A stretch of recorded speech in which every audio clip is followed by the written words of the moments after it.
Big boss season 7 promo ఇప్పుడే తాజాగా విడుదలైంది. ఆ ప్రోమో కానీ ఒక్కసారి మనం చూసుకున్నైతే బిగ్ బాస్ 2 టీంలుగా విడదీసిన సంగతి తెలిసిందే. అయితే రణవీర్ టీము విజయం సాధించింది. అయితే ఆ టీంలో మాయాస్త్రం 0 ఉన్న వారికి ఇవ్వకూడదు. అయితే ఎవరి దగ్గర తీసుకొని ఎవరికి ఇస్తావా అని గౌతమ్ని బిగ్ బాస్ చెప్పగా, శివాజీ దగ్గర తీసుకొని ప్రిన్స్కి ఇస్తానని గౌతమ్ చెప్తాడు. అయితే ఎందుకు అని రీజను ప్రిన్స్ అడుగుతాడు. కానీ గౌతమ్ మట్టుకే రీజన్ సరిగా చెప్పకపోవడంతో, నువ్వు సరిగా రీజన్ చెప్పలేదు ఎందుకు ఇస్తావు అంటూ చాలా కోపమై అగ్రి అయిపోయి చాలా ఎమోషనల్ అవుతూ వచ్చాడు ప్రిన్స్. నువ్వు పర్సనల్ లైఫ్ వరకు మాట్లాడొద్దు అంటూ కండలు చూపిస్తూ గౌతమ్ మీద ఎగురు పడుతూ ఉంటే, గౌతమ్ కూడా పెద్ద పెద్ద అరుపులు అరుస్తూ ఉంటాడు.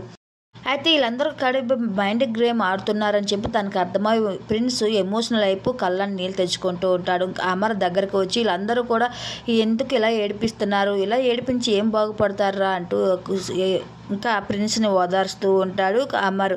అయితే ఇంకా బిగ్ బాస్ హౌస్లో నేను అస్సలు ఉండను అంటే వీళ్ళందరూ కావాలని చేస్తున్నారు అంటూ ప్రిన్స్ ఎమోషనల్ అవుతూ, బిగ్ బాస్ నాకు ఓపెన్ చేసిన డోర్ ఇంటికి వెళ్ళిపోతాను అంటూ బిగ్ బాస్తో ఎక్కువ ఎమోషనల్ అవుతూ వస్తాడు ఇక ప్రిన్స్.